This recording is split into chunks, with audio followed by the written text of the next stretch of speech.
Importing gold. Is it possible? Is it practical? Is it tax-free? Can you do it? Well, the answer is yes, but it's not the simplest process in the world. And sometimes things can go a bit wrong. Like this coin that came to me recently, I was having to pay a hostage fee, as I kind of describe it, to actually get it. I have now been refunded, thank God, but it was a little bit spicy, to say the least. Nearly as spicy as the coin itself, which is stunning. So we're going to have a close look at this beautiful Rwandan nautical ounce, the Cutty Sark, as we talk about importing gold and how to do it, and whether or not it's worth doing in the first place.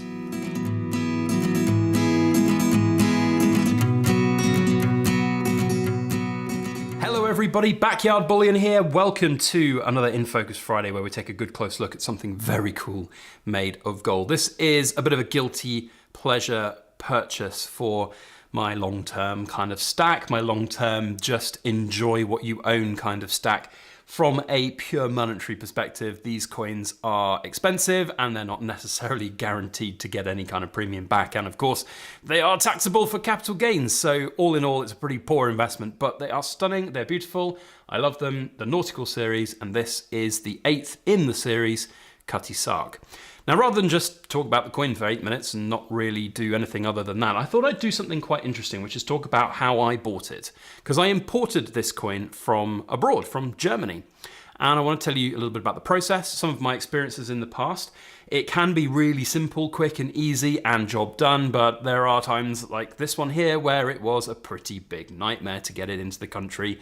And it was held hostage and I ended up having to pay a release fee and then get the money claimed back, and it was a right nightmare. But I'm not here to just moan about it. I want to share that experience so that you might be able to make an informed decision if you want to get coins that are not available in the UK. Perhaps you want to get them from elsewhere, because there's a lot of unknowns about it. And there's a lot of people who will just think it's a closed avenue and will never want to go abroad to buy their gold. Now, I will say for gold, it is economically possible to do because there's no import VAT or taxes.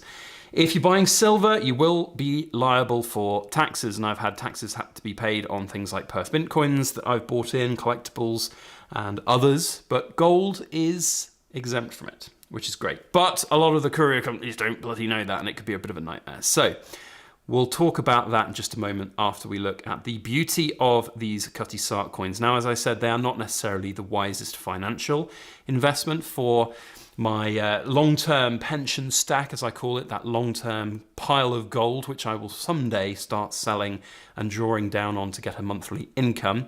These are kind of, I'm slave to the brand now, I suppose, in a way, because I have had them now for 8 years. They hark back to the 2017 start of my kind of YouTube journey. I remember buying the first one and just falling in love with it. It was absolutely incredible. And the fact that they have continued to make them all this time and have just 100 of them made, they are pretty exclusive. And I've talked in a video a couple of weeks ago about that being a bit of a problem for these coins in terms of resellability. There's no comparable kind of sales out there for you to benchmark against. So how do I price this? If ever I was looking to sell it, it's very difficult to know. But as I've said, I am looking to hold these for another 30 years until I'm well into my requirement for pensionable income, let's say. So we'll just see how it goes. And as I said in the video just last Friday, I think now is fine to buy gold if you're holding for 30 years, even if you're paying what I did, £2,250 for this coin, which is not actually humongously expensive. I've certainly bought more expensive per ounce gold from the Royal Mint, for example, and proof coins. So, you know, I think in 20 years, hopefully, you'll have your money back and I'll enjoy the coins as we go along the way. So, £2,250, that includes all international shipping from Germany and no taxes. There was a £5.95, what they call entry prep fee, because there was no tax to pay, but the courier company decided to fleece me for as much as they dared to do, which was £5.95 plus VAT, so it's like £7 something or other. But I also had to pay over £500 in charges, duty, and brokerage fees to even release this coin. Now you're saying probably to yourself in the camera, well, hang on, that doesn't sound very tax-free. Why did you have to do that? Well, on normal occasions when you import gold, theoretically anyway, there should be the right commodity code on the invoices that you buy. There should be an accompanying invoice from the company that you've bought from as well, telling the courier company what you've bought and what you paid for it. And then anybody with a modicum of sense in this world would be able to recognize that's the code for investment gold, so you don't need to pay the VAT. And indeed, that happened on one of the coins. I bought two from this company in Germany, and the first one came through just fine, absolutely no problems. I got contacted by UPS, and they did what's called an investment gold declaration form, where basically I just have to sign a form that says this thing that I'm purchasing is defined as investment gold. They give you all the parameters for that. And then you send that form off to them and they release it and off it goes. Easy peasy. And I actually did that for this coin as well. But unfortunately, something went a bit wrong within UPS. Now, I'm not just sitting here to make a video to moan about UPS, because they eventually did sort it out, but the stupidness of this modern world where the computer says no, it was frustratingly annoying, because somebody had cleared it through customs just fine, but then for some reason, someone somewhere clicked a button that said it needed import taxes and duties. So when the tracking number was updated, it said it needed that fee to be paid. And of course, when the driver came to my door, he said, I can't give it to you unless you pay that fee, or it's paid online. I said, but I've got this email that says it's not. But my tracking says it's not. And I'm like, right, okay, well, can you not just give it to me? And then, I'll sort it out with UPS. No, he can't. And that's fair enough to him. The delivery drivers get enough shtick and real sort of annoyance factors at them from people unwarrantedly. I think they do a very good job in a very harsh environment. And, so basically he said, well, I'm going to come back tomorrow, so why don't you just try and sort it out, and then we'll see if we can sort it out tomorrow. I do not underestimate when I said that I spent about 5 hours on the phone with UPS through various different departments trying to get this sorted. And ultimately the answer was, they cannot get it sorted. That no way is it going to be possible to get sorted. And I'm like, right, so what's the solution? They said, well, you're going to have to pay to get the package, and then you can try and claim that back from UPS. And so here's a bit of another story, tangential ramble, that's what I'm known for best, about a previous bit of import that I had done through FedEx. So FedEx had sent me a little invoice saying you need to pay VAT and import duties on a particular gold coin that I was importing, and I challenged that and said, no, that's wrong, here's the reasons why, and all of the documentation was in order, and they just ignored it, they just didn't do anything. And then I had a final demand from them that says if you don't pay, then we're going to return the item to the sender, which was going to be a complete ball ache. So I paid that, and then what I did was I put through what's called a C285 form. So if you're in a position where you've had to pay and you've paid something that you shouldn't do, there's a form from HMRC called C285. You just Google C285 form, fill it out online, post it to HMRC, and then approximately 3 to 4 months later, you'll get your money back. So that's what I did the last time. So this time, I couldn't really do that because all the documentation I had was all in order for zero. Not a single thing from any of the UPS documentations and invoices said I had to pay this, other than this weird thing that was on the tracking that says I did. So anyway, UPS advised me to pay that, and then I fired off an email to sort of their corporate level management. You can do that very easily these days if you just sort of Google CEO email addresses and they get you these corporate things. And the fact that UPS has what they call a corporate consumer resolution department, I think it was, or something, or liaison. Anyway, I got an email back from a lovely lady who was very sympathetic and very good at her job. So I don't want to criticize UPS because I just firmly believe this is a system-based, modern world, first world problem. Somebody's clicked the wrong button, nobody can unclick it, and it's just what it is. This lady was great. She just immediately looked at all the documentation, everything that I'd sent through, and just went, yeah, okay, sorry, that something has gone wrong there. I've immediately raised a credit note for that £500+. They actually subtracted the £5.95 fee.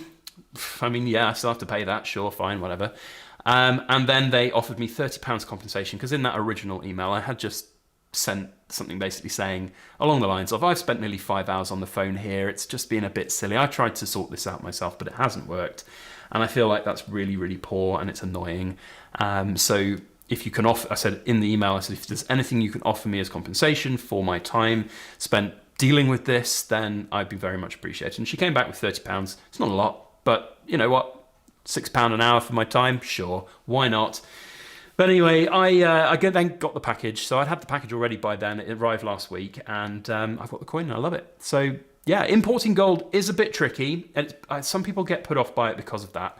But you can get some really great prices. I've bought from APMEX in America. I've bought from European companies in European countries.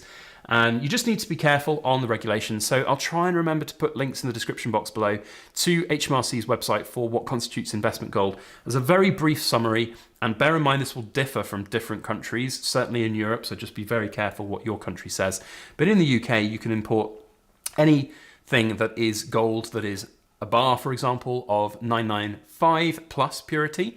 As long as that has been, guaranteed as that purity, then great.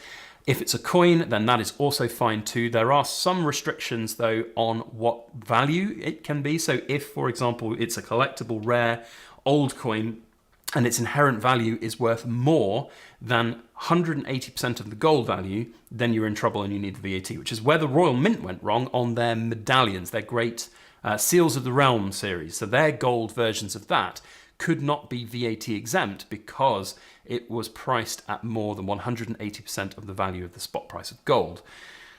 So complete balls up from the Royal Mint, but we shouldn't expect anything less from them at this time. But the point is that if you're importing a very rare old gold coin, then you will have to pay that VAT tax on that. So investment coins, you're fine. And then there's a whole list of coins and denominations that are exempt from that, from VAT, basically. It doesn't mean that if the coin's not on that list, it's definitively not exempt, but you do have to then supply other information about the coin, the purity, all of those kinds of things. So for example, this coin here is 100, I think it's francs, isn't it? Yes, Rwandese francs. So on that list of coins, you can quite clearly see Rwanda, 100 francs, that is on that list. So there is clear-cut, no problems whatsoever to look at for this coin to be exempt from VAT. So there we go. That's my little story. Importing gold is definitely a good thing and possible and easy to do. I say easy to do if it all goes right. If it goes wrong, it can be a bit of a pain. And some people, of course, won't want the idea or won't like the idea of having to pay 20% essentially on whatever you're buying. And for a £2,000 gold coin, that's quite a lot. And not only the 20%, you often have to pay silly brokerage fees on top of that, which theoretically are all refundable when you get to the other end. But yeah, it's just a bit silly and a bit annoying. So from my perspective, this coin, I love it. It's great. I hope you've enjoyed salivating over it as I've given you a little bit of insights on the process of importing gold. Let me know if you've had any similar problems, or let me know if you have imported a lot of gold into the UK or whatever country you're in. It'd be great to know what is right for you. Not everything I've said here is correct. Not everything I've said is, of course, financial advice. None of it is, in fact. It's just my own opinions on the subject. So there we go. Cutty Sark in the collection. Let's go. Thank you very much to everyone for watching to the back end of the video, especially to the Backyard Bullion Ramblers. I hope you've enjoyed this little ramble. And to the Cool Kids Club members, I say thank you. You guys absolutely rock. That's it from me. We'll see you on the next video. As always, please make sure that you like, share, comment, and subscribe for more.